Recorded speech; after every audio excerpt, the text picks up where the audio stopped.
بسم اللہ الرحمن الرحیم۔ سورہ بقرہ کا رکوع نمبر 23 اور دوسرے پارے کا رکوع نمبر 7 چل رہا تھا پچھلے ایپیسوڈ میں۔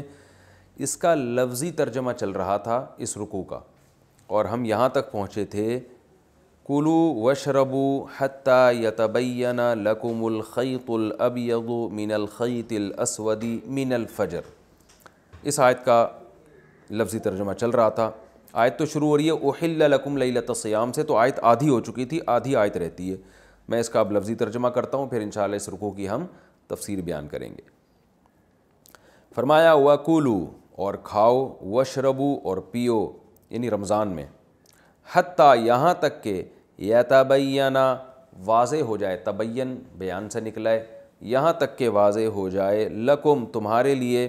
الخیط الابیض،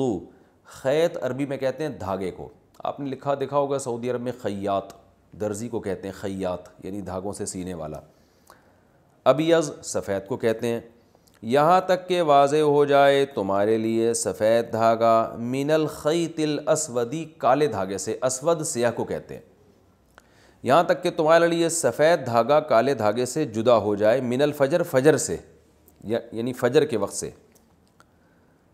ثم، اس کے بعد پھر، اتم الصیام، اتمام یتمم اتمامن، کمپلیٹ کرنا کسی چیز کو، تو اکرم آرڈر کا صیغہ ہے نا، اکرام کرو، اتمم کمپلیٹ کرو، تو اتممو سے اتمو بنا دیا۔ ثم، اس کے بعد تم اتم الصیام، روزوں کو کمپلیٹ کرو، الی اللیل، رات تک۔ ولا تباشروہن، اور نا مباشرت کرو زوجہ سے، وانتم، اس حال میں کہ تم ہو، عاکفون، اعتکاف کرنے والے۔ عاکفہ یا عاکفو کا معنی ہوتا ہے اپنے آپ کو باؤنڈ کر لینا، یہاں مراد ہے اعتکاف کرنا۔ یہاں تک، اس حال میں کہ تم اعتکاف کرنے والے ہو مسجدوں میں۔ مسجد میں اعتکاف کے دوران زوجہ کے قریب جانے کی اجازت نہیں ہے۔ تلک حدود اللہ، یہ جتنے احکام اللہ نے بیان کیے ہیں اللہ کی حدود ہیں۔ فلا تقربوها، ان حدود کے قریب بھی مت جاؤ۔ کذالک، اس طرح سے، یبین اللہ آیاتہ للناس، اللہ کھول کھول کے بیان کرتا ہے اپنی آیتوں کو، یعنی اپنے احکامات کو، للناس، لوگوں کے لیے، لعلہم یتقون، شاید کہ وہ بچ جائیں، تقوی اختیار کر لیں، ان آیتوں کو فالو کرنا شروع کر دیں۔ ولا تأکلوا، اور نہ کھاؤ، اکل یأکلوا، کھانا، لا تأکلوا آرڈر ہے کہ نہیں کھاؤ، اموالکم، اپنے مالوں کو۔ اپنے مالوں سے مراد ہے یعنی ایک دوسرے کے، سب اپنے، اس لیے کہا کہ سب، یعنی سب جتنے بھی انسان ہیں دنیا میں سب گویا ایک ہی قسم کے ہیں، تو اس کا مال کھانا گویا اپنا مال کھانا ہے۔ یہ قرآن کی ایک ٹرم میں اصطلاح ہے۔ وَلَا تَأْكُلُوا أَمْوَالَكُمْ، اور اپنے مالوں کو مت کھاؤ، بَيْنَكُمْ، اپنے درمیان، یعنی اپنے درمیان اپنے مالوں کو مت کھاؤ، بالباطل، باطل طریقے سے، ناحق طریقے سے مت کھاؤ، وَتُدْلُوا بِهَا إِلَى الْحُكَّامِ، ادلا یا یدلیو، ادلاً کا معنی ہوتا ہے لٹکانا۔ دلو عربی میں کہتے ہیں ڈول کو، جو کنویں کے قریب ڈول رکھا ہوتا ہے نا، اس کو دلو کہا جاتا ہے۔ اور ادلا، ادلا یا اکرما کی طرح، ادلوا، اس کا معنی ہوتا ہے ڈول کو لٹکانا، جیسے سورہ یوسف میں آتا ہے نا، ادلا دلوا، جب مسافر آیا تو اس نے کنویں کے قریب سے کچھ مسافر گزرے، تو ایک شخص گیا کنویں کے قریب، فَأَدْلَا دَلْوَهُ، یعنی دلوہ پڑھا جاتا ہے اس کو وقف کی حالت میں، اس نے ڈول لٹکایا، تو وہ ایک دم چیخا، یا بشرا ھذا غلام، ہائے خوشخبری ہے، تو ایک لڑکا پڑا ہوا ہے اندر، لڑکا موجود ہے اندر۔ تو ادلا و یدلیو کا معنی ہوتا ہے لٹکانا، اس کو پڑھا جاتا ہے ادلا یدلی۔ تو اور امر، اس کا جو مضارع آئے گا تدلیو، جس کو پڑھا جاتا ہے تدلی، اور جمع آئے گا تدلیو، جس کو پڑھا جاتا ہے تدلو، اور جب نہیں کا صیغہ ہوگا تو لا تدلو، مت لٹکاؤ۔ تو یہ جو ہے نا، لا تأکلوا سے تدلو کا تعلق ہے، مت لٹکاؤ، یعنی لا تأکلوا، مت کھاؤ اپنے مالوں کو ایک دوسرے کے درمیان ناحق طریقے سے، اور اسی پہلے ولا تدلو، اور نہ لٹکاؤ، بہا الی الحکام، اس مال کے ذریعے حکام کی طرف۔ لٹکاؤ کا مطلب یہ ہے کہ جیسے رسی کو لٹکایا جاتا ہے نا، اس سے ایک تعلق بن جاتا ہے، تو مال کے ذریعے حکمرانوں سے تعلق پیدا مت کرو، اس کا حاصل ترجمہ یہ نکلے گا، یعنی مال کے ذریعے جو ہے نا، مال کو لٹکا کے حکمرانوں تک پہنچنے کی کوشش مت کرو. کوئی بھی چیز لٹکاتے ہیں تو ہم اس کے ذریعے کہیں سے کہیں پہنچ جاتے ہیں نا. تو یہ قرآن ایک بلاغت ہے قرآن کی, اس طرح سے ہمیں بات سمجھا رہا ہے کہ تم پیسے کے ذریعے حکمرانوں تک پہنچنے کی کوشش مت کرو, اس طور پر کہ لِتَأْكُلُوا, تاکہ تم کھا لو, فریقاً, ایک حصہ, من اموال الناس, لوگوں کے مال کا. یعنی حکمرانوں تک پیسے کے ذریعے پہنچ کر یہ کرنے کی کوشش مت کرو کہ تم لوگوں کے مال کا ایک حصہ کھا لو. ہوتا ہے نا حکمرانوں کو رشوت دے کے اپنے حق میں فیصلہ کرا لیا جاتا ہے اور کسی کا حق دبا لیا جاتا ہے. تو یہ کام مت کرو کہ تاکہ تم لوگوں کا مال کھاؤ بالاسمی, گناہ کے ساتھ, وانتم تعلمون, جبکہ تمہیں پتہ بھی ہے کہ یہ غلط ہے, ناجائز ہے. اب میں اس آیت کا لفظی ترجمہ دوبارہ کر دیتا ہوں, یہ تھوڑی سی مشکل ہے, یعنی سمجھنے میں ہو سکتا ہے مجھے سمجھانے میں مشکل ہو رہی ہے, تو میں دوبارہ آسان ترجمہ کر دیتا ہوں. اللہ نے فرمایا وَلَا تَأْكُلُوا أَمْوَالَكُمْ بَيْنَكُمْ بِالْبَاطِلِ, اپنے مالوں کو ایک دوسرے کے درمیان ناحق طریقے سے مت کھاؤ,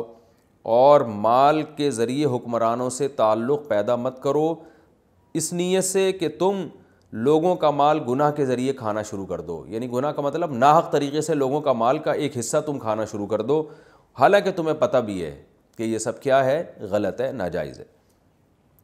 یہ تو ہو گیا اس رکوع کا لفظی ترجمہ. اب انشاءاللہ ہم اس کی تفسیر کی طرف چلتے ہیں. قرآن مجید میں اب تک قصاص کا حکم بیان ہوا, احکام, سورہ بقرہ میں احکام بہت زیادہ ہیں. تو اللہ تعالیٰ عبادات سے متعلق نماز, روزے کا حکم, نماز اور زکوٰۃ کا حکم تو کئی دفعہ آ چکا ہے, روزے کا حکم یہاں بیان کیا جا رہا ہے. یا ایھا الذین آمنوا, اے ایمان والو, تم پر روزے فرض کیے گئے ہیں, بالکل اسی طرح جیسے تم سے پہلے لوگوں پر بھی روزے فرض کیے گئے تھے, تاکہ تمہارے اندر تقوی پیدا ہو جائے. اس آیت میں اللہ تعالیٰ نے ایک حکم بیان کیا, اور اس حکم کی ترغیب کے لیے دو چیزیں بیان کی جن سے ہمیں موٹیویشن ملتی ہے. حکم تو صاف صاف بیان کر دیا تم پر روزے فرض ہیں, اور موٹیویشن کے لیے دو باتیں بیان کی کہ تم سے پہلی امتوں میں بھی فرض تھے.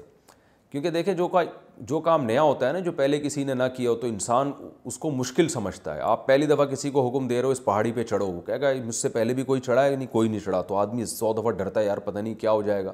لیکن جب بتایا جائے کہ یار 20 لوگ تم سے پہلے اس پہاڑی کو عبور کر چکے ہیں, انسان کو حوصلہ ملتا ہے. تو اللہ نے ایک حوصلے کے لیے ایک چیز یہ بیان کی کہ یہ کوئی نیا حکم نہیں ہے, ہمیشہ سے دنیا میں لوگ رکھتے چلے آئے ہیں, مرو گے نہیں انشاءاللہ, کچھ نہیں ہوگا. جو ہے نا کہ لوگ یہ ڈرنا شروع کرتے ہیں پتہ نہیں کیا ہو جائے گا, مر جائیں گے, حکم کو فالو اتنا مشکل نہ ہو کہ روزے توڑنے پڑیں ہمیں درمیان میں. فرمایا ایسا کچھ نہیں ہے. دوسرا موٹیویشن کی جو چیز اللہ نے بیان کی, لعلکم تتقون, تمہارے اندر تقوی پیدا ہوگا, قوت برداشت پیدا ہوگی. انسان کو دنیا میں سب سے زیادہ محبوب یہی چیز ہے,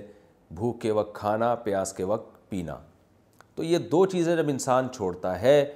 تو اس میں قوت برداشت پیدا ہوتی ہے. آج دیکھیں نا جگالی کی طرح ہر وقت کچھ نہ کچھ جیسے بکریاں جگالی کرتی ہیں نا, تو لوگوں کا منہ ہر وقت چل رہا ہوتا ہے, کچھ نہ کچھ کھا رہے ہوتے ہیں, گھر میں بھی کچھ نہ کچھ رکھا ہوتا ہے ہر وقت. فریج کھول کے دیکھیں تو چیزیں نکل کے گرنا شروع ہو جاتی ہیں, اور کچن تو بھرا ہی رہتا ہے ہر وقت. آفس میں جائیں گے وہاں بھی چائے میں ڈبو کے کھا رہے ہیں بسکٹ, ہر وقت منہ چلتا ہی رہتا ہے. تو خواہشات کی تکمیل سے انسان کامل نہیں ہوتا, خواہشات پہ کنٹرول کرنے سے انسان کے اندر ملکہ پیدا ہوتا ہے. تو باقی جتنی بھی گناہوں سے بچیں گے آپ, کیونکہ خواہشات کے خلاف چلنا پڑتا ہے نا, تو خواہشات پہ کنٹرول کرنے کی طاقت, اس کو کہتے ہیں تقوی. تو اللہ فرماتے ہیں تمہارے اندر اس سے تقوی پیدا ہوگا. تو یہ دو چیزیں ہو گئی موٹیویشن کے لیے. تیسری چیز بھی اللہ نے اگلی آیت میں بیان کی, ایام معدودات, گنے چنے دن ہیں, تھوڑے سے دن ہیں, 30 دن 29 دن گزر جائیں گے. تو اتنے یہ نہیں کہ پورے سال ہی رکھتے رہو, تو گنے چنے دن. جیسے ہوتا ہے نا کوئی کسی کو آپ ہوم ورک دیں, وہ بچوں کو جیسے ہوم ورک دیا جاتا ہے تو وہ کہتے ہیں بہت زیادہ ہے, تو کیا ٹیچرز یا گھر میں والدین کیا کہتے ہیں, بیٹا یہاں سے یہاں تک تمہیں یہ صفحہ کاپی کرنا ہے, اس میں کیا اتنا ٹائم تھوڑی لگے گا, تو یہ بس کر لو جلدی سے. تو اللہ تعالیٰ بھی ہمیں ترغیب دیتے ہیں, ایام معدودات, بہت تھوڑے سے گنے چنے دن ہے بھائی, کسی کو کبھی 30 کا ہوگا, کبھی 29 کا ہوگا, کوئی اتنی ٹینشن لینے والی بات نہیں ہے. اللہ میاں دیکھو کیسے غفور رحیم ہے, تسلیاں بھی دیتے ہیں اپنے بندوں کو. ایسے جلات کی طرح نہیں ہے کہ بس ایک جیسے ظالم بادشاہ ہوتا ہے نا, وہ کہتے ہیں آرڈر از آرڈر, بس میں نے آرڈر دے دیا, اب جو مرضی کرتے رہو, مجھے بس حکم چاہیے, اب تمہاری ہیڈیک ہے, کرو نہ کرو. لیکن اللہ جب آرڈر دیتے ہیں تو اس کی حکمتیں مصلحتیں، کیونکہ وہ غفور الرحیم ہے، وہ چاہتا ہے کہ میرے وہ جو ہے نا وہ یہ نہیں چاہتا کہ میرے بندے حکم عدولی کر کر کے جہنم میں جائیں، وہ بچانا چاہتا ہے، اس لیے اللہ ترغیبات بھی دیتے ہیں۔ فرمایا فمن کان منکم مریضا او علی سفر، تم میں کوئی مریض ہے یا سفر میں ہے تو بعد میں گنتی پوری کر لے بھائی، مرض میں اور سفر میں روزہ چھوڑنے کی اجازت ہے۔ وعلی الذین یطیقونہ، فرمایا ایک اور بات ہے، جو لوگ روزے کی طاقت رکھتے ہیں، فدیۃ طعام مسکین، ان پر لازم ہے کہ وہ فدیہ دے دیں ایک مسکین کا کھانا، یعنی وہ یہ بھی کر سکتے ہیں۔ پہلے جب رمضان کے روزے ابتدا میں فرض ہوئے تو یہ آپشن تھا آپ کے پاس کہ رمضان کے روزے کی جس میں طاقت ہوگی تو وہ فدیہ دینے کی بھی اس کو اجازت تھی، یعنی ایک مسکین کو کھانا کھلا دے تو روزے کا نعم البدل تھا وہ، تو یہ دونوں آپشن تھے، بعد میں اس کو منسوخ کیا گیا حکم کو، اور پھر حکم دیا گیا پر روزے ہی رکھنے ہیں آپ نے۔ تو یہ طاقت کا مطلب ہے کہ جس میں روزے کی طاقت نہیں ہے تو اس کو فدیہ بھی اس پر واجب نہیں تھا، فدیہ صرف اسی پر واجب تھا جو روزہ رکھ سکتا ہے، جس سے روزہ معاف تھا اس سے فدیہ بھی معاف تھا۔ تو شروع میں یہ حکم تھا کہ جو روزہ رکھنے کی طاقت رکھتے ہیں وہ ایک مسکین کے کھانے کا، اور کھانے سے مراد ہے، حدیث سے پتہ چلتا ہے 2 ٹائم کا کھانا، کسی بھی غریب کو 2 ٹائم کا کھانا اگر کھلا دیا جائے تو یہ روزے کا نعم البدل تھا، اور یہ اجازت ان لوگوں کو بھی تھی جو روزہ رکھ سکتے ہیں۔ بعد میں یہ حکم منسوخ کر دیا گیا اگلی آیت میں کہ جو رمضان کا مہینہ پائے گا اس کو روزہ رکھنا پڑے گا۔ ہاں، جو رکھ ہی نہیں سکتا روزے پوری زندگی، اس کا یہ حکم ابھی بھی باقی ہے کہ وہ 2 ٹائم کا کسی غریب کو کھانا کھلا دے۔ تو میں اس کی تفصیل بعد میں انشاءاللہ اور بیان کروں گا، علمی نکات جب میں بیان کروں گا تو اس میں اس مسئلے کو اور میں ڈیٹیل سے بیان کروں گا۔ تو اللہ تعالیٰ فرماتے ہیں طعام، قرآن میں یاد رکھیں طعام مسکین کا جہاں بھی لفظ آتا ہے نا تو ایک دن کا کھانا مراد ہوتا ہے، یعنی مسکین کا کھانے سے مراد ہے کہ ایک دن مسکین کے کھانے کی حاجت پوری کرے۔ اور اسلام میں جو کھانا کا اصل تصور ہے 2 ٹائم ہے، تو 2 ٹائم کسی نے کھانا کھا لیا تو اس کا مطلب اس دن اس کا پیٹ بھر گیا۔ یہ 3 ٹائم جو ہم کھاتے ہیں نا ناشتے والا، یہ بعد میں، یہ تو 100 سال پہلے بلکہ 50-60 سال پہلے مسلمانوں میں اس کا رواج ہوا ہے۔ اس سے پہلے ہمارے باپ دادے بتاتے ہیں کوئی جانتا بھی نہیں تھا ناشتہ کیا ہوتا ہے۔ ناشتے کا لفظ عربی لغت میں ہے ہی نہیں، قدیم عربی میں، جدید عربی میں، قدیم میں ہے ہی نہیں۔ پھر بھی بہرحال ناشتہ کر لیا کریں، کوئی پابندی نہیں ہے، لیکن جو ہمیشہ سے کھانا مسلمان کھاتے آتے رہے ہیں اور جس کا قرآن و سنت میں بھی تذکرہ ملتا ہے، جو نبی کی سنت بھی ہے، وہ 2 ٹائم کا کھانا ہے۔ تو اسی وجہ سے غریب کو ایک دن اگر آپ نے کھانا کھلانا ہے تو اسلام کہتا ہے 2 ٹائم کا کھلا دو کافی ہے، وہ ایک دن کا کھانا سمجھا جائے گا۔ تو فدیۃ طعام مسکین، مسکین کا کھانا، قسم کے کفارے میں 10 مسکینوں کو کھانا کھلایا جاتا ہے تو وہ بھی 2 ٹائم کا، تو اس لیے کہ ناشتہ، ہاں اگر ناشتہ کرا دیا تو پھر شام کو کھانا کھلا دے تو وہ بھی 2 ٹائم کا کھانا سمجھا جائے گا۔ مزید تفصیل میں انشاءاللہ آگے علمی نکات جب بیان کروں گا اس رکوع میں تو اس میں بیان کروں گا اس مسئلے کی۔ فمن تطوع خیرا، اللہ فرماتے ہیں جو اپنی طرف سے اضافہ کرنا چاہے، یعنی ایک کے بجائے 10 مسکینوں کو کھلا دے تو فہو خیر لہ، یہ اس کے لیے بہتر ہے۔ وان تصوموا خیر لکم، لیکن تم روزہ رکھو یہ بہتر ہے۔ یعنی حکم دیا جا رہا ہے کہ رمضان میں تمہیں روزے کے بجائے فدیہ دینے کی بھی اجازت تو ہے، لیکن پھر بھی روزہ رکھنا اس وقت بھی بہتر ہی تھا۔ حکم یہی تھا کہ روزہ رکھو یہ بہتر ہے۔ ان کنتم تعلمون، اگر تم جانتے ہو، یعنی اگر تم سمجھ لو کہ روزے کا کتنا ثواب ہے تو تم روزے کو فوکس کرو گے۔ مسکین کا کھانا ویسے کھلا دیا کرو، روزے کے نعم البدل کے طور پہ نہ کھلایا کرو۔ لیکن یہ حکم منسوخ کیا اللہ تعالیٰ نے بعد میں، اور وہ کیا ہے؟ شہر رمضان الذی انزل فیہ القرآن، رمضان وہ مہینہ ہے جس میں قرآن نازل ہوا۔ اللہ رمضان کی فضیلت بیان کر رہے ہیں کیونکہ اسی میں روزے فرض ہیں۔ ہدی للناس، لوگوں کی ہدایت کے لیے، اور ہدایت کے دلائل کے ساتھ قرآن نازل ہوا ہے، اور حق اور باطل میں جدائی کرنے والا ہے۔ یعنی اتنی مبارک کتاب کے نزول کے لیے بھی ہم نے رمضان کے مہینے کی سلیکشن کی ہے، تو یہ یعنی یہ اس لیے بتایا جا رہا ہے کہ یہ مہینہ پہلے سے مبارک ہے، تو اس مبارک مہینے میں روزہ رکھنے کا حکم دیا جا رہا ہے۔ ہمیں اس میں ہمیں موٹیویشن ملتی ہے کہ اس میں تو روزے کا ثواب اور زیادہ بڑھ جائے گا۔ ایک تو ویسے ہی کہ فرض روزہ ہے اس لیے ثواب ملے گا، دوسرا ہے کہ مقدس مہینے میں اللہ نے اس روزے کو مشروع کیا ہے تو یہ اور زیادہ فضیلت کی بات ہے۔ فمن شہید منکم الشہر، پس جو شخص تم میں اس مہینے کو موجود پائے گا، فلیصم، اسے چاہیے کہ وہ روزہ رکھے۔ یہ لفظ تو چاہیے ہے لیکن یہ وجوب کے معنی میں، پوری امت کا اجماع ہے۔ بعض دفعہ آرڈر اسی انداز سے دیا جاتا ہے کہ آفیسر اپنے ماتحت کو آرڈر کر رہا ہوتا ہے آپ کو یہ چاہیے کہ آپ یہ کام کر لیں، تو یہ چاہیے کا مطلب یہ وہ شوڈ نہیں ہے کہ بس آپ کو آپشن ہے، بلکہ یہاں چاہیے آرڈر کے معنی میں بہت کثرت سے ہر زبان میں استعمال ہوتا ہے کہ آپ کو یہ کرنا ہے۔ تو یہاں بھی اللہ نے حکم دیا فلیصم، اسے چاہیے کہ کیونکہ امر کا صیغہ ہے نا یہ، اسے چاہیے کہ وہ روزہ رکھے، یہ چاہیے وجوب کے درجے میں ہے، اس پر پوری امت کا اجماع ہے۔ ومن کان مریضا، اور تم میں سے اگر کوئی مریض ہے یا سفر میں ہے، فعدۃ من ایام اخر، یہ بات پہلے بھی بیان کی، دوبارہ اس لیے تکرار کیا جا رہا ہے کہ پہلے روزہ فرض نہیں تھا، آپشن تھا کہ آپ فدیہ بھی دے سکتے ہیں، اب چونکہ روزہ ہی کو فرض کیا جا رہا ہے لہذا اس مضمون کو دوبارہ نئے سرے سے لایا جا رہا ہے کہ روزہ فرض تو ہے مگر مریض اور بیمار پر اب بھی فرض نہیں ہے، بلکہ ان پر یہ فرض ہے کہ وہ گنتی پوری کریں، یعنی وہ بعد میں قضا پوری کریں گے۔ ومن کان مریضا او علی سفر فعدۃ من ایام اخر، تم میں کوئی مریض ہے یا سفر پر ہے تو بعد میں گنتی پوری کر سکتا ہے۔ یرید اللہ بکم الیسر ولا یرید بکم العسر، اللہ تم آسانی چاہتے ہیں، تنگی نہیں چاہتے، اگر تنگی چاہتے تو اللہ کہتے ہیں بیمار بھی روزہ رکھے گا مسافر بھی رکھے گا، تو دونوں کو اللہ نے چھوٹ دے دی، بعد میں قضا کر لو۔ وَلِتُكْمِلُ الْعِدَّةَ، اللہ اگر تو آسانی دینا چاہ رہا ہے تو پھر اتنی آسانی دے دیتا کہ مریض سے ہمیشہ کے لیے روزے معاف کر دیتا اور مسافر سے ہمیشہ کے لیے معاف کر دیتا، تو اللہ نے فرمایا نا نا نا نا نا، بعد میں جو میں کہہ رہا ہوں کہ عدت پوری کرنی پڑے گی وہ اس لیے وَلِتُكْمِلُ الْعِدَّةَ، تاکہ گنتی تمہاری پوری ہو جائے، تمہیں بھی پورے 30 روزوں کا ثواب مل جائے، کیونکہ اللہ اگر مسافر پر روزے کی قضا فرض نہ کرتا، بیمار پر قضا فرض نہ کرتا تو بیمار تو اس فضیلت سے محروم ہو جاتے نا، تو وہ تو بعد میں بھی، تو اللہ نے فرمایا کہ تم بھی پورے 29-30 روزوں کی گنتی تو پوری کرو نا، چاہے وہ بعد میں کر لو تو ثواب تو حاصل کرو نا اس کا۔ تو اللہ یہ بھی ایک چاہتے ہیں تمہیں روحانی فضیلت ملے تاکہ تمہارے اندر قوت برداشت پیدا ہو، تو گنتی تمہیں بھی پوری کرنی پڑے گی۔ جو قوت برداشت سے مراد روزے میں جو انسان کے اندر برداشت کی پاور طاقت پیدا ہوتی ہے وہ فضیلت اور ثواب کی فضیلت تمہیں بھی پوری حاصل ہو۔ وَلِتُكَبِّرُوا اللَّهَ، اور اللہ نے تمہیں روزے کا فرض کرنے کا حکم اس لیے بھی دیا تاکہ تم اللہ کی کبریائی بیان کرو۔ عَلَىٰ مَا هَدَاكُمْ، اس حکم پر جس کی اللہ نے تمہیں ہدایت دی ہے، یعنی روزے تم پہ فرض کیے تو تم جب روزے رکھو گے تو تمہیں سکون ملے گا کہ اللہ تو نے ہم، دیکھو یہ علامہ ہداکم کا مطلب یہ ہوا کہ دنیا میں کسی مذہب کے پاس عبادت کرنے کا کوئی خاص طریقہ ہے ہی نہیں، اور اگر کوئی طریقہ ہے تو اس کی کوئی مضبوط دلیل نہیں ہے،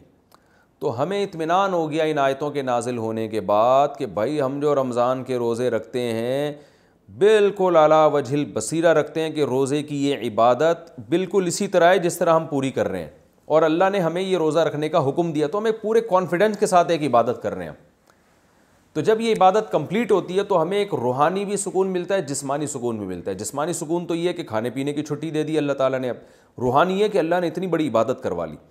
تو اس روزے کا نتیجہ کیا نکلے گا کہ ہمیں اللہ کے مزید شکر کی توفیق ملے گی اور ہم اللہ کی کبریائی بیان کریں گے کہ اللہ تیری توفیق سے ہم نے روزے رکھے اور تیری گائیڈنس سے، تیری ہدایت سے ہم نے روزے رکھے، تو ہمیں نہ بتاتا تو ہمیں کیا پتہ چلتا روزہ کیا ہے۔ دیکھیں کتنا سکون ملتا ہے نا رمضان میں انسان جب روزے رکھتا ہے۔ اگر یہ کنفیوژن ہوتی کہ پتہ نہیں اللہ کا حکم ہے بھی یا نہیں ہے، جیسے کہ غیر مسلم جب عبادت کرتے ہیں نا اپنے مندروں میں جا کے اور اپنے گرجا گھروں میں جا کے، تو ان کو اطمینان نہیں ہوتا کہ اللہ اس عبادت سے خوش ہے بھی یا نہیں ہے، کیونکہ وہ تو ان کے کسی پنڈت جی نے بتا دی، کسی روحانی پیشوا نے بتا دی، ان کے پاس کوئی دلیل تھوڑی ہے کہ اللہ نے بتائی ہے۔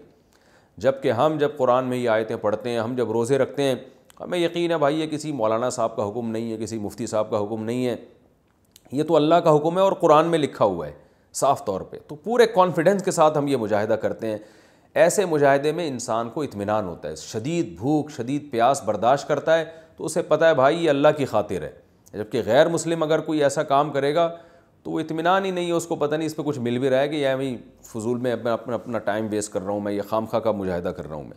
تبھی تو آپ دیکھیں بڑے بڑے صحابہ جو بہت کثرت سے روزے رکھتے تھے تو وہ ترستے تھے گرمیوں کے روزوں کو کہ وہ اللہ کے لیے جو پیاس برداشت کرنے کا مزہ تھا، وہ کہتے ہیں کہ وہ مزہ ہمیں محسوس نہیں ہو رہا۔ تو اللہ فرماتے ہیں وَلِتُكَبِّرُوا اللَّهَ عَلَىٰ مَا هَدَاكُمْ، اور اللہ نے جو تمہیں ہدایت دی اس پہ اللہ کی کبریائی بیان کرو، تو مزہ آئے گا اس کبریائی۔ تبھی عید کے دن نبی صلی اللہ علیہ وسلم عیدگاہ کی طرف جاتے ہوئے بھی اللہ اکبر کی تکبیر پڑھا کرتے تھے، عیدگاہ سے واپس آتے ہوئے بھی، اور عید کے خطبوں میں بھی آپ تکبیر بہت زیادہ پڑھتے تھے، اللہ اکبر۔ خطبے میں آپ نے سنا ہوگا عیدین کے جو خطبے ہیں ان میں تکبیر بہت پڑھی جاتی ہے، تو یہ اسی آیت پر عمل کیا جاتا ہے کہ اللہ کی کبریائی بیان ہوگی اس ہدایت پر جو اللہ نے ہمیں دی، وَلَعَلَّكُمْ تَشْكُرُونَ، اور تاکہ تم شکر ادا کرو۔ شکر اسی بات کا ہے، اللہ کتنا پیارا مذہب تو نے دیا، ایسے پیارے احکام دیے، پوری آپ دیکھ لیں پوری امت مسلمہ ایک رمضان میں تہلکہ مچ جاتا ہے، پوری مسلمانوں کی پوری جو ہے نا وہ ایک اسکیجول اور ان کا پورا شیڈول ہی چینج ہو جاتا ہے، ان کی ایکٹیویٹیز ساری چینج ہو جاتی ہیں، دفتروں کی ٹائمنگ چینج ہو جاتی ہیں، کھانے پینے کے جو ہے نا وہ آپ دیکھیں پھلوں کی ایک بہتات ہو جاتی ہے، اور گھروں میں ایک ماحول بن جاتا ہے، سب صبح سحری میں اٹھ رہے ہیں، سب رات کو شام کے وقت افطاری کے لیے بیٹھے ہوئے ہیں، تو ایک پورا جو ہے نا وہ چینج ہو جاتا ہے حساب کتاب۔ تو اللہ فرماتے ہیں اتنی پیاری عبادت جو ہم نے تمہیں دی، ہم چاہتے ہیں اچھا اس کے روحانی فائدے اب الگ ہیں، قوت برداشت پیدا ہوتی ہے، یہ سب کام اس لیے تاکہ تم اللہ کی کبریائی بیان کرو اور تم اللہ کا شکر ادا کرو۔ تو کمال کی بات ہے، دیکھیں اللہ ہم سے مجاہدہ کرواتا ہے رمضان میں، بھوکا پیاسا رکھتا ہے اور ہم سے کہتا ہے اب تم الٹا میرا شکر ادا کرو۔ ہونا تو بظاہر یہ چاہیے اللہ ہم نے تیرے لیے اتنی عبادت کی تو معاذ اللہ نقل کفر ہونا تو چاہیے، اب اللہ ہمیں نوازے، تو اللہ کہہ رہے ہیں یہ میں نے جو تم سے عبادت کروائی ہے میرا احسان ہے تمہارے اوپر، تو تمہیں اب میرا شکر ادا کرنا ہے۔ وَإِذَا سَأَلَكَ عِبَادِي عَنِّي فَإِنِّي قَرِيبٌ۔ اب چونکہ بات رمضان کی ہو رہی ہے تو رمضان میں انسان اللہ کے بہت قریب ہو جاتا ہے، اللہ سے دعائیں مانگتا ہے، تو اسی مناسبت سے اللہ نے اپنے نبی سے فرمایا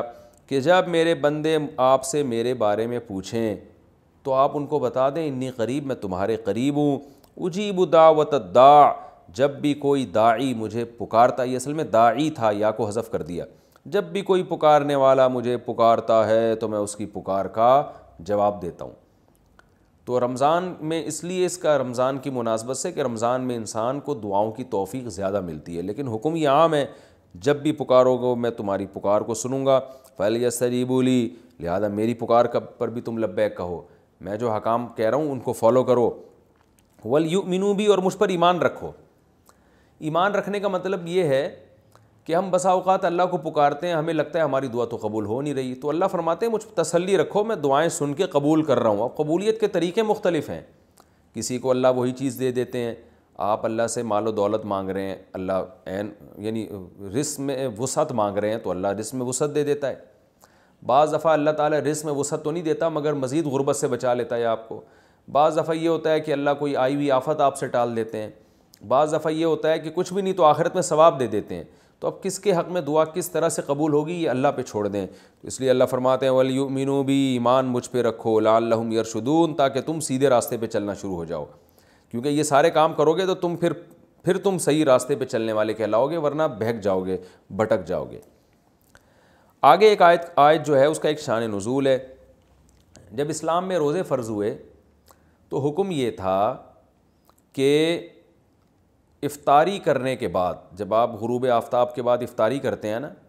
تو افطاری کرنے کے بعد جب تک آپ دوبارہ سو نہیں جاتے اس وقت تک آپ کو کھانے پینے کی اجازت ہے، اس وقت تک آپ کو کھانے پینے کی اجازت ہے۔ ایک بات، جیسے ہی آپ کی آنکھ لگ گئی دوبارہ اٹھے تو بس اب کھانا پینا آپ پر دوبارہ کیا ہو گیا؟ حرام ہو گیا، یعنی روزہ آپ کا شروع ہو گیا۔ ایک حکم تو یہ تھا۔ دوسرا یہ تھا کہ جیسے روزے کی حالت میں زوجہ سے ہم بستری کی اجازت نہیں تھی، اسی طرح رمضان کی راتوں میں بھی زوجہ کے قریب جانے کی اجازت نہیں تھی، اور اس پر کفارہ تھا کہ 60 روزے مسلسل رکھنے پڑیں گے آپ کو۔ تو بعض صحابہ سے یہ کوتاہی ہو گئی۔ ایک صحابی رسول اللہ صلی اللہ علیہ وسلم کے پاس ہے، بڑا دلچسپ واقعہ ہے، ان سے رمضان کی رات میں اپنی زوجہ سے ہم بستری ہو گئی، تو آپ صلی اللہ علیہ وسلم نے فرمایا کہ وجہ کیا تھی، کیسے ہوا تم سے، کیوں ہو گیا یہ؟ تو انہوں نے فرمایا یا رسول اللہ میری زوجہ کی پنڈلی میں نے دیکھی، اس پہ نظر پڑی، وہ انہوں نے کہیں اپنا پائنچہ اوپر کیا تو بس میں جو ہے وہ برداشت نہیں ہوا اور مجھ سے جمع ہو گیا۔ تو آپ صلی اللہ علیہ وسلم مسکرائے اور آپ نے فرمایا کہ 60 روزے رکھو۔ انہوں نے فرمایا یا رسول اللہ ایک روزہ نہیں، اتنا مشکل ہے ایک روزہ رکھنا، تو 60 کیسے رکھوں گا؟ آپ نے فرمایا جو ہے 60 مسکینوں کو کھانا کھلاؤ 2 ٹائم کا۔ انہوں نے عرض کیا یا رسول اللہ میں تو خود مسکین ہوں، میرے پاس تو کھلانے کے پیسے نہیں ہیں۔ تو اب اسلام میں اصل حکم تو یہ ہے کہ اگر روزے کی حالت میں آپ زوجہ سے ہم بستری کر لیں تو لگاتار 60 روزے رکھنے پڑتے ہیں۔ اس کی اگر استطاعت نہیں، یعنی آپ بوڑھے ہیں، بیمار ہیں، تو پھر آپ 60 مسکینوں کو 2 ٹائم کا کھانا کھلائیں گے۔ اس کی استطاعت نہیں ہے تو اب کچھ نہیں کرنا،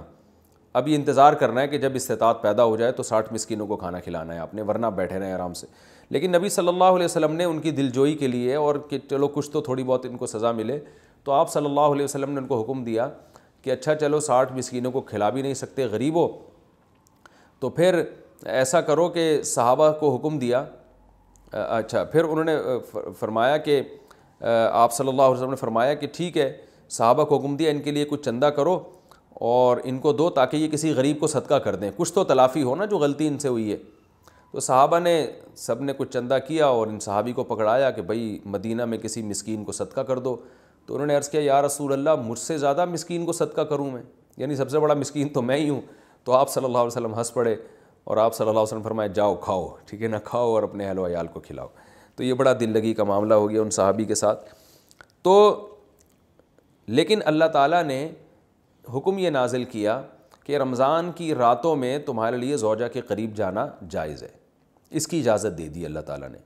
اور اس کی حکمت بھی بیان کی۔ علیم اللہ انکم کنتم تختانون انفسکم، اللہ جانتا ہے کہ تم اپنے ذات کے ساتھ خیانت کرو گے، یعنی خیانت ہی ہے نا، اللہ کے حکم کو توڑ دو گے۔ یہ حکم بہت مشکل ہے، اللہ کو پہلے سے پتہ ہے کہ تم نہیں اس کو فالو کر سکتے، لہذا ہم نے تمہیں چھوٹ دے دی ہے۔ تو یہ آیت یعنی اس سیاق و سباق میں نازل ہوئی۔ تو اللہ نے فرمایا احل لکم، حلال کر دیا گیا ہے تمہارے لیے رمضان کی راتوں میں، الرفث الی نسائکم، اپنی عورتوں کی طرف بے پردہ ہو کے جانا یا بے لباس ہونا، ہن لباس لکم، وہ عورتیں یعنی تمہاری بیویاں تمہارا لباس ہیں، وانتم لباس لہن، اور تم ان کا لباس ہو۔ اللہ نے میاں بیوی کو ایک دوسرے کا لباس قرار دیا، یہ ایک بڑی زبردست ایک پہچان ہے زوجین کی، میاں بیوی کی۔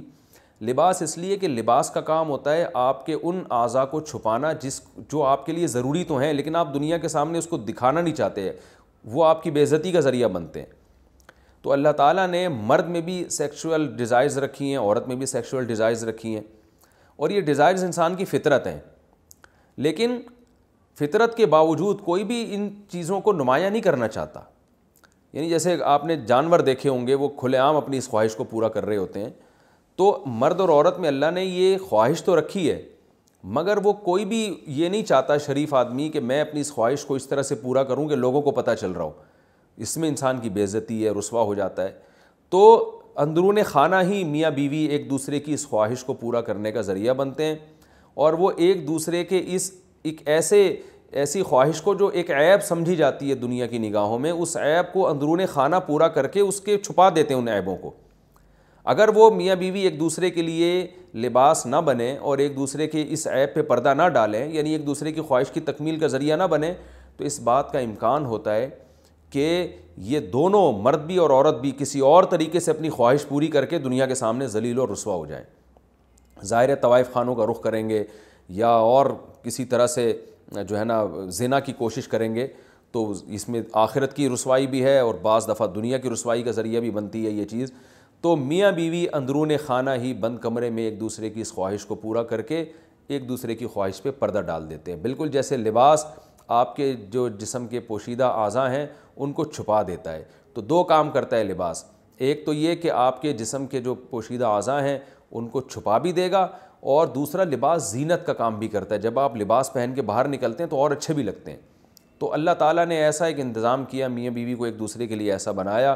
کہ ایک دوسرے کی خواہش کو اندرون خانہ ہی یہ پورا بھی کر دیتے ہیں اور زینت کا ذریعہ بھی بنتے ہیں۔ جب میاں بیوی باہر نکلتے ہیں تو لوگ تعارف کروا رہے ہوتے ہیں نا، شادی شدہ آدمی ہے، پارکوں میں لکھا ہوتا ہے فیملی کے بغیر الاؤ نہیں، ان کو پتہ ہے جو فیملی کے بغیر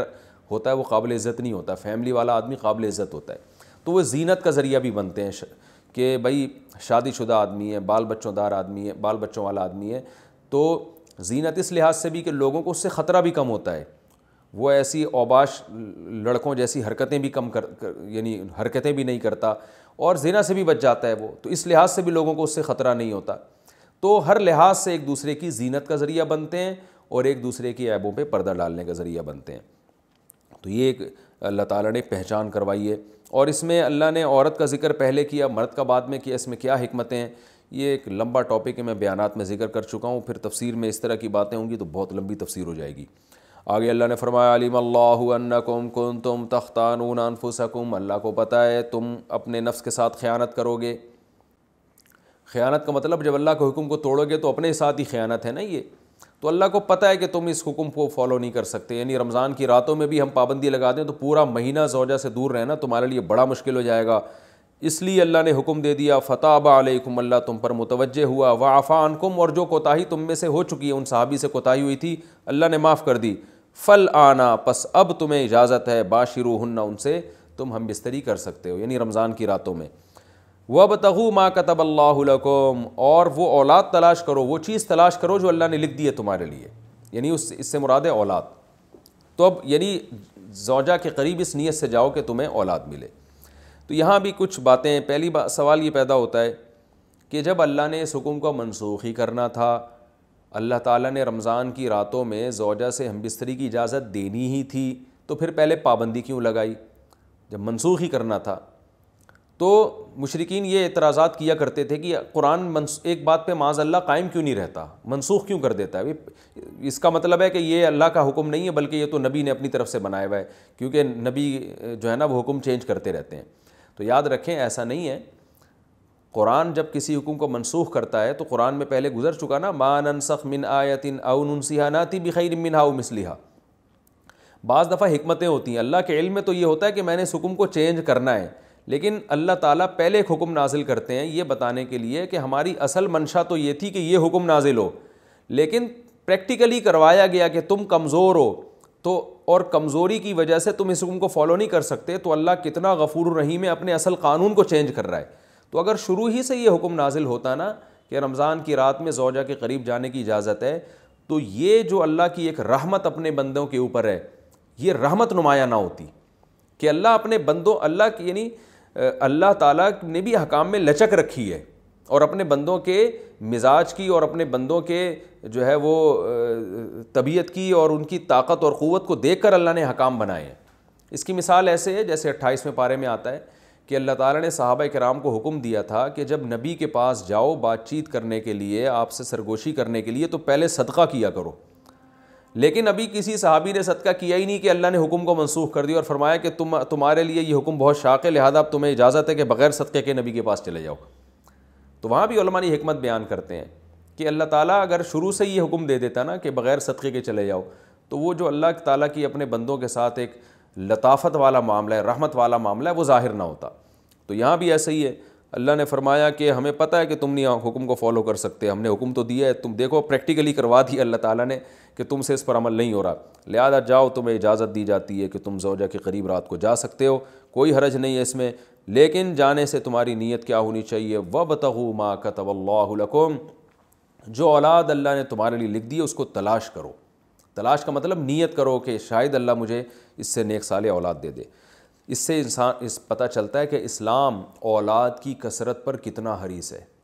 اور اللہ تعالیٰ کتنا چاہتے ہیں کہ اہل ایمان کی نسل بڑھے۔ قرآن میں ایک اور جگہ پر اللہ تعالیٰ نے زوجہ سے ہم بستری کا ذکر کیا تو وہاں بھی اولاد کا تذکرہ کیا ہے۔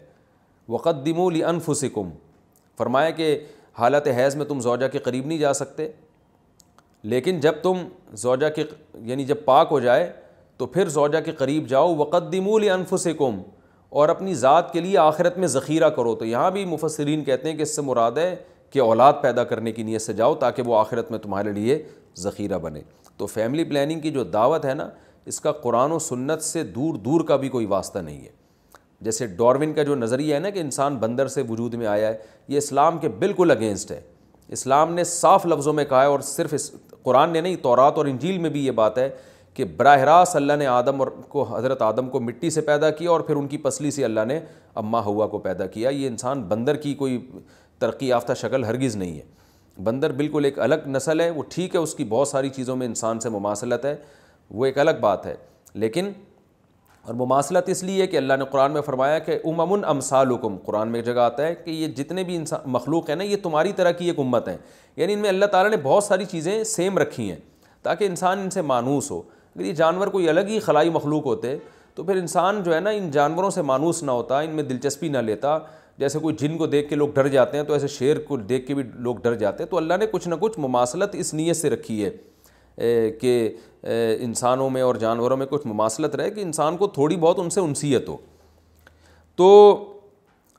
اسی طرح یہ جو فیملی پلاننگ کی جو دعوت ہے کہ بچے دو ہی اچھے اور نسل کو کم کرو، یہ اسلام کے بالکل اگینسٹ ہے۔ تو اب دیکھیں ٹاپک اولاد کا چل نہیں رہا، لیکن بات آئی ہے زوجہ کے قریب جانے کی، تو اللہ نے بتا دیا کہ یہ تو عمل ہی اس لیے رکھا گیا ہے کہ یہ اصل میں تو اس کا مقصد ہی اولاد ہے۔ باقی فیملی پلاننگ کن صورتوں میں جائز ہے، کن صورتوں میں ناجائز ہے، کب مکروہ ہے، کب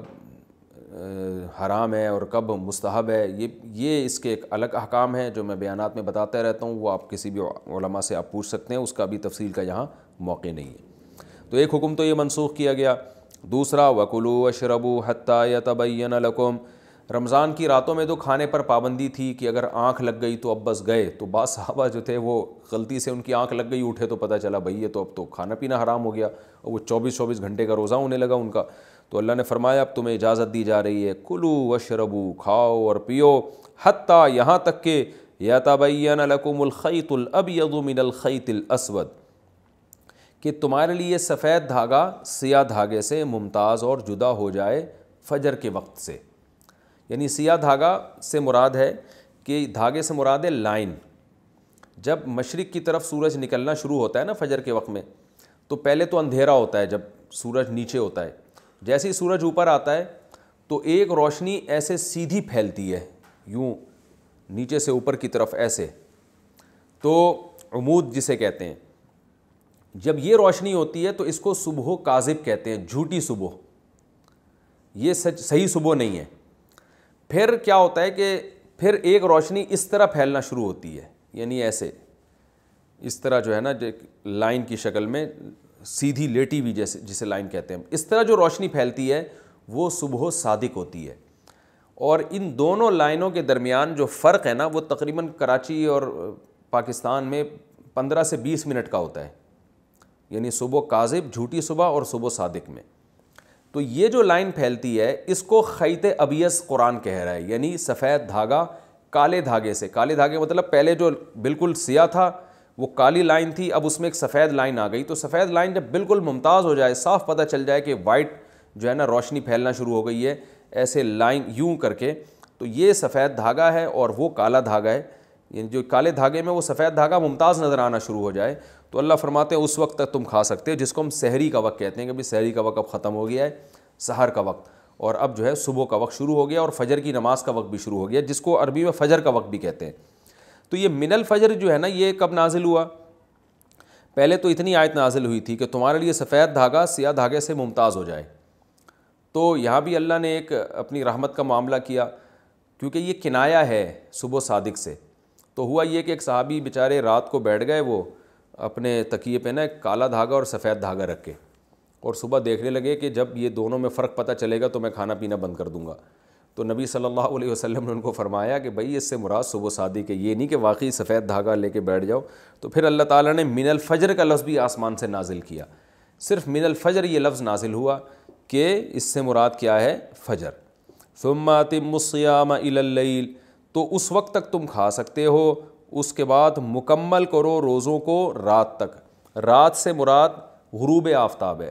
اصل میں تو رات عشاء کے وقت سے داخل ہوتی ہے، لیکن غروب آفتاب کو بھی عربی میں یعنی سورج جب غروب ہو جائے تو اس کو بھی رات کا وقت کہہ دیا جاتا ہے مجازن۔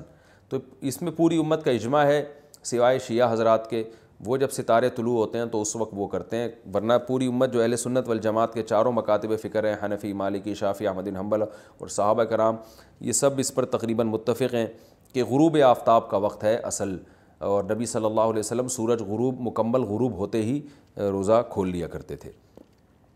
تو اللہ نے اجازت دے دی کہ اس وقت تک جو ہے نا روزے کو مکمل کرو۔ وَلَا تُبَاشِرُوهُنَّ وَأَنْتُمْ عَاكِفُونَ فِي الْمَسَاجِدِ، اور مسجدوں میں جب تم ہو اعتکاف میں تو پھر زوجہ کے قریب مت جاؤ۔ یعنی اللہ تعالیٰ نے رمضان کی راتوں میں تو زوجہ کے قریب جانے کی اجازت دے دی، تو اس سے یہ وہم ہو سکتا تھا کسی کو کہ بھئی ٹھیک ہے ہم اعتکاف میں اگر ہیں تو رات میں اللہ نے تو اجازت دی ہے تو اب چلو اعتکاف سے نکل کے گھر سے جا رہے ہیں بیگم سے ملاقات کرنے کے لیے، کوئی ان کو روک رہا ہے بھائی اس کی اجازت نہیں ہے، تو کہے اللہ نے تو قرآن میں کہا ہے کہ رمضان کی راتوں میں تمہیں اجازت ہے، تو اللہ نے بتا دیا کہ اعتکاف والوں کو اجازت نہیں ہے۔ اعتکاف میں اگر کوئی زوجہ سے ہم بستری کر لے گا تو وہ روزہ اس کا ٹوٹ جائے گا، اور صرف ہم بستری نہیں، اور جو ہم بستری کے مقدمات ہیں بوس و کنار وغیرہ اس کی بھی اعتکاف میں اجازت نہیں ہے۔ تلک حدود اللہ فلا تقربوها، یہ اللہ کی حدود ہیں، ان کے قریب مت جاؤ۔ اس طرح اللہ اپنی آیتیں لوگوں کے لیے کھول کھول کے بیان کرتا ہے تاکہ لوگ تقوی اختیار کریں۔ اور یہ آخری آیت کا ترجمہ کر دیتا ہوں، یعنی تھوڑی تفسیر بیان کر دیتا ہوں، اس کے بعد پھر انشاءاللہ اس پورے رکوع کے صرف علمی نقطے رہ جائیں گے، وہ میں اگلے ایپیسوڈ میں بیان کروں گا۔ وَلَا تَأْكُلُوا أَمْوَالَكُمْ بَيْنَكُمْ بِالْبَاطِلِ، اور ایک دوسرے کا مال ناحق طریقے سے مت کھاؤ۔ جتنے غلط طریقے کسی کا مال کھانے کے ہیں سب کو حرام کر دیا، اور ایک طریقے کو اللہ نے خاص طور پہ ہائی لائٹ کیا ہے، وہ کیا ہے کہ براہ راست بعض لوگ نہیں کھاتے، حکمرانوں کو، تھانے والے کو، ایس ایچ او صاحب کو، ڈی ایس پی صاحب کو پیسے کھلا کے بھی لوگوں کا مال کھا رہے ہوتے ہیں، اپنے حق میں مقدمہ کروا رہے ہوتے ہیں. تو اللہ فرماتے ہیں حکام کو پیسوں کی لالچ دے کے، پیسوں کے ذریعے خریدنے کی کوشش مت کرو کہ تم اس کے ذریعے لوگوں کا مال کھانا شروع کر دو، یہ بھی حرام ہے. وانتم تعلمون، جب کہ تمہیں پتہ ہے کہ یہ کتنا بڑا جرم ہے. اللہ نے مال ناحق کھانے کو کتنا بڑا جرم قرار دیا، تو رشوتیں دے کے بھی کسی کے مال کو ناجائز ہتھیانے کی کوشش مت کرو. یہ اس رکوع کا لفظی ترجمہ بھی ہو گیا، اس کی مختصر تفسیر بھی ہو گئی. اگلے ایپیسوڈ میں انشاءاللہ اس رکوع سے جو ملنے والے اسباق ہیں میں مختصراً ان کو نمبر وار بیان کروں گا. اس کے بعد ہم انشاءاللہ اگلے رکوع کی طرف چلیں گے. اللہ تعالیٰ سمجھنے کی، عمل کرنے کی توفیق عطا فرمائے. وما علینا الا البلاغ.